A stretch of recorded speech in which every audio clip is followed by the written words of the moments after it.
If you're pregnant and dealing with that sharp pubic pain every time you get out of bed, roll over, try to put your pants on, get out of a car, getting stabbed in Lady Town, I have designed something for you. It's called the Peggy Pubis 48-hour reset. This 48-hour plan is designed to calm down your pelvis, decrease inflammation, and increase motion that will help you kill this pain that is killing you. It'll get you back to feeling human again. You can download it free at drbrandie.com/48-hour reset. Or just grab the link in the show notes. Hey guys, Dr. Brandie Keats with another episode of Pregnancy Pain Sucks. Today's podcast comes from a lot of questions that I get online with talking about exercise. I can't tell you how many women have walked into my practice excited that they're pregnant and announced to me, I'm going to start a whole new lifestyle and exercise program when I'm pregnant.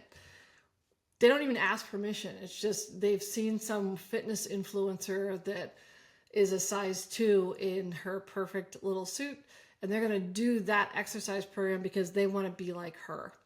Let's talk about that in a safe way. When I lecture to chiropractors, to medical professionals, I do that about every other weekend. I'm going to a different place or teaching online at a chiropractic college. It's really important to rethink what is exercise, why are we exercising, and how to do that safely and effectively. Exercise during pregnancy is essential. Movement during pregnancy is essential. Unless you're on some sort of OB or midwife guided bed rest, you need to move. And I'm going to explain why and what the role, and maybe reframe it to you so you can have a different outlook than following some influencer who I have sweatshirts older than. No shade to any influencers, but when you're working with pregnancy, when you've been a pregnant person who is exhausted and has swelling in different places that you never have, you need to understand the physiology and also the mental state of a lot of my patients. A lot of my patients are sedentary. They are workaholics. They have finally carved this small point in their life that they're going to take time for themselves and they're going to get pregnant and have the experience of their dreams.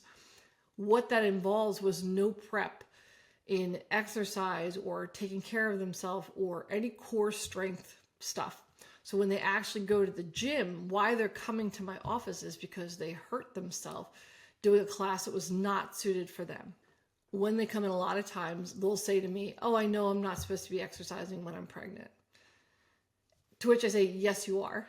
But the critical part of that is what you were doing before. Just like in the last podcast, we talked about where you start out with your weight determines what ACOG really suggests of where you go with your weight, which you should go the way that is comfortable for you.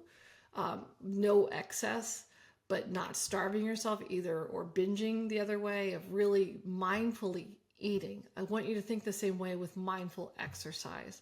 So let's back up. So for me, my thought process with chiropractic, because I still don't resonate with I'm a chiropractor. That's not my identity. My identity is helping people because I come from such a medical background and I cannot wrap my head around the traditional methods of honoring chiropractors in terms of where they came from, of nerve interference and talking that way, subluxations.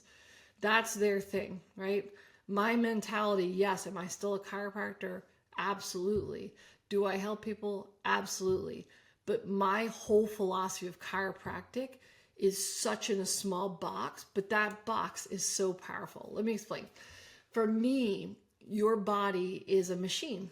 It is a set of bones, muscles, ligaments, and tendons. And yes, there's spirituality, there's the soul. But when you really break it down, when I teach, when I talk, when I treat people, it comes down to dysfunction. And what that dysfunction typically is, in my mind of what chiropractic is muscles get overworked and tight. There's an imbalance between joints, either above and below or side to side. And that imbalance of either doing too much or not enough, being deconditioned, leads to your spine getting fixed, getting stuck. Does it cause nerve interference? Absolutely. Is that what is in my head when I'm treating a patient? Absolutely not. My goal in my realm of chiropractic is restoring motion, because motion is life. When you don't move, things get stuck and they don't work the right way. If I left my Jeep in the garage for the next year, it's not going to work the way that it should. Just like a lot of women who are told, oh, I'm in pain. Well, go home and rest. And they think that rest is what it is. So they'll lounge and rot on the couch for 3 to 4 months before they deliver. Their body now needs to go into the most athletic event of their life to open up in ways it never has. And it's been sitting on a couch for 3 months. It doesn't work that way. So let's talk about prior to getting pregnant, when you're pregnant, and then beyond. Before you get pregnant, you don't have to adopt CrossFit or something new for you that's like extreme. If that's your lifestyle, if you're like a CrossFit queen, keep CrossFitting. If you're a marathon runner and you get pregnant, as long as it's okay with your OB, keep running. If your body is if your body is in motion, it should stay in motion. You can still continue to do things. But if your identity is now switched and you aspirationally want to now become a fit pregnant woman, just like the influencers that you follow online, which is not all real, bear in mind, you can hurt yourself because you're not easing into something. Your body is not the same. Your ligaments are not the same. Your swelling and how you distribute your weight in your body. The average woman gains about 3 pounds in her chest, breast tissue. That throws everything off. It throws your neck muscles off. It throws your back muscles off. It's really important during this time to build the foundation. You can't go straight for the house.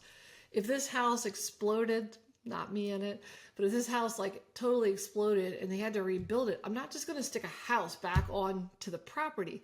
I need to build a foundation.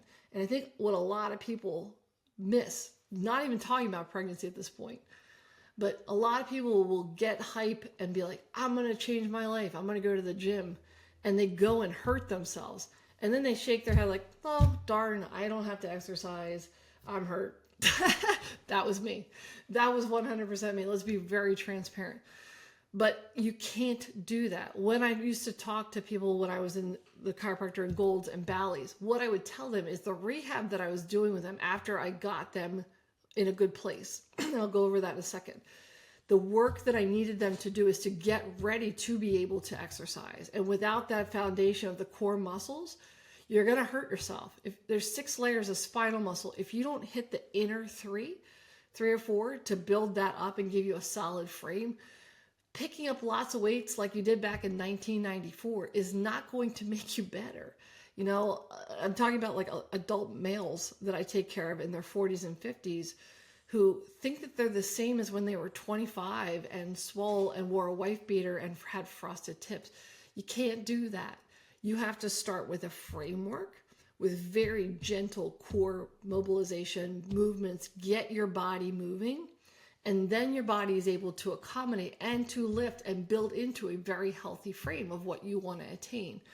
But starting when you are pregnant, when you find out you're pregnant and then try to start an exercise program from scratch is not advisable. When I have a patient come in who is chronically exercising, who is a habitual exercise, has good routine and hygiene with exercise, they never ask me, can I start an exercise program? They're already doing it, right? It's people that go from nothing who now think that they can get there or start something new that they've seen on Instagram. It's what you need to do is to really focus on creating the life that you want to be and what are your goals. It's not looking good in a suit, right? An exercise suit. What it should be is strength to be able to support your frame. Doesn't sound as sexy, does it? Support your frame so that you can accommodate 30 to 40 pounds off the front of your body for the rest of pregnancy. And then after you have the baby, a lot of women are shocked of like, I had intense lower back and pubic pain during my pregnancy, and now it's all up here.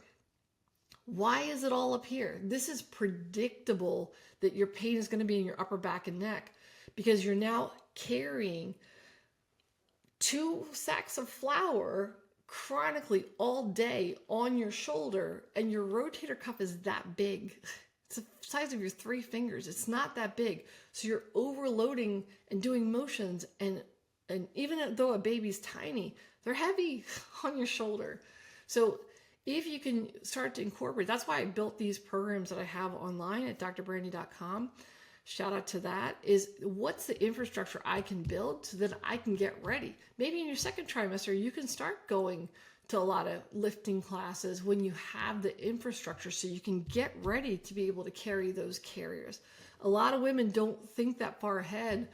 If you watch a new mom with those carriers, even if you're not pregnant, I always treat a lot of guys, the husbands of the women that I take care of, and I call it great dad's back, because they'll come in with all of this, and I know they're an amazing dad because they're equally sharing the load, carrying those damn carriers that are essential to keeping our baby safe in a car. But in terms of exercise, what are my recommendations? My recommendations, again, very clearly, if you have been doing an exercise program and you're fit already, keep doing it. Lean on your OB, lean on your midwife medically to make sure that you're continuing to be safe. There's nothing contraindicated during pregnancy. A lot of women do heavy work. They're used to that. They're used to that workload. I think that's the critical part of it, is there's a lot that's, so much of it is not contraindicated. It's more, what is your status exercise-wise before starting a program? Where do you start? What are some good free resources that you can start? Just basic cardiovascular strength. One of the great concepts is couch to 5K. Do I want you to run a 5K? No. You could walk a 5K while you're pregnant, but it eases you in through a calculated prescription of getting you off a couch and being able to run a 5K when you're done. Again, not saying that you need to run a 5K, but even adopting, hey, today I'm going to do 5 minutes. Next day I'm going to do 10 minutes. Where you get into trouble is with your ego, and that is thinking that you're exactly the same, that you did it before when you're 20 years ago. Oh, I lifted 20s. Great. You can't do that now. The other advice I would give you is, if you experience pain, if you're one of those people that I'm talking about that's working out and now things are different because you're pregnant, because you've altered biomechanics, because your breasts are double their size, and you strain something perhaps in your arm or your neck, get the work done. Again, going back to my philosophy of chiropractic, say you have an issue here. What we're going to find is a lot of trigger points because your body's reacting to stress. You're putting down trigger points because your body went in to fix an overtrained or sprained or strained area. And you'll find that your spine is a little bit locked up because it's like tight rubber bands on your neck. What we do as chiropractors or a massage therapists will come in and help you clean up some of this mess. A lot of the videos in my courses talk to you how you can do this yourself. It's very easy, and I show you with kitchen tools and foods of what's happening in here and how to fix it. Get some body work to start to fix that. And once you clean out the trash, that's the biggest thing with the way that I practice, my philosophy with chiropractic, and why a lot of physical therapists and chiropractors don't get the results that they do. It doesn't make sense to strengthen on top of garbage. And basically what that is garbage that your body came in to fix, and it got trapped there. So another thing that's really important to incorporate if you are prone to pain is massage or chiropractic, where somebody's going to come in and dig that stuff up, or physical therapy. There's some great physical therapists. But if you go to a practitioner that wants to start you out on exercises, that's not the smartest thing. And let me explain. While exercises are great for creating a foundation, just like this house, again, I wouldn't have a landfill under this house and then try to build a house on top of it. What I'm going to do is clean the area off, have it clean, and then build a foundation and then build a house. That's the way all strong structures are built, just like your body. So if you're prone to pain, get some body work, seek the care of a chiropractor, a physical therapist, massage therapist who can really address aberrant patterns in your muscles. Second thing to do is to find a great trainer, or to find somebody solid that has some solid background with some degrees. Chiropractor, pregnancy physical therapist, pelvic floor, somebody that has the credentials behind their name, and not that they have a following or they went for a weekend class. You need somebody that understands all of the variables to keep you safe during your pregnancy. Again, in my course, I talk about all of this layering that we're talking about, because it's really important, because you're going to do it. Just like if I'm going to build this house, I want to do it right. I don't want to go out and end up having the house fall down, after a couple of months. I want to build a strong foundation as a new mom, as somebody who's grounded and strong. Okay. So the next thing I would do is find somebody online or locally that has the credentials to lead you through this, to build the infrastructure, so then you can reinvent yourself like you want. You can be that person. It's just going to take a little bit longer of time. If it was easy, everybody would be doing it. And I had a trainer that I worked with when I first got out of chiropractic school that said basically everybody starts on January 1st with their new me, new body. But if you haven't locked that down by March 15th, was what he said, it's Fez. If you haven't locked that down by March 15th, you're going to not have the results by summer. It's not going to happen. You need to be locked by then. You need to think proactively in a wellness way, but you need to do it in the right format. So again, going back, clean the foundation, make sure that you've assessed that, especially if you're trying to VBAC, or you have had problems before with your pelvis or upper back. Clean that stuff out, get it gone. Then once you have that, find a trusted source to help you build stuff back, to help you build that foundation. And then if you want to go crazy and do box jumps, CrossFit, run a race while you're pregnant, go for it. But you have a foundation. So again, what I'm saying is exercise during pregnancy is essential. If you are like me with your first pregnancy and you're freaking exhausted, can't move, just as I said on the last podcast, put on 2 songs that really hype you up, or you really get a double whammy that they really fill your soul, and go for a walk for the 2 songs. And the next day, try to add a song, or get a Stanley or an Awala and put some special lemon in there and make it fancy. These little glimmers in your life can make it more fun, and will also net you being in better shape. So the last thing I want to leave you with is what I teach my chiropractors when I teach across the country is I start my talks out by showing clips of the Eagles. Come on, birds, bring it home. It's not looking good, but I show clips of the Eagles. I'm in Philly. I show them getting clobbered, absolutely clobbered. And what I say to women is, when you're in practice, when you go tell your OB, like, oh, my back hurts, or my pubis feels like it's going to snap in half, and they tell you, oh, what do you expect? You're pregnant. Or this is just normal pregnancy stuff. I point out these athletes, you could say the same thing to them. You could say, what do you expect? You're Saquon Barkley. You're getting clobbered every turn you can. Or let's just wait till the end of your season and then we'll treat you. That's ridiculous to think that somebody would do that to a professional athlete, and yet that's what we do with women. So if you're getting that response, please reach out to me. I would love to help you get through this, get healthy. But if you don't and sit on the couch, you are going to pay later, either through your delivery not being able to accommodate for the birth, or when the baby comes out and you're having to lift those carriers, you're going to throw out your back. You have to be strong physically to really be able to accommodate. Parenting is no joke. Kids are no joke. And I really want to help you become the best, fittest version of yourself, but in a safe way. Hope you've enjoyed this session. So it's Dr. Brandie Keats again for Pregnancy Pain Sucks, trying to prevent that pregnancy pain and build a stronger mama for you.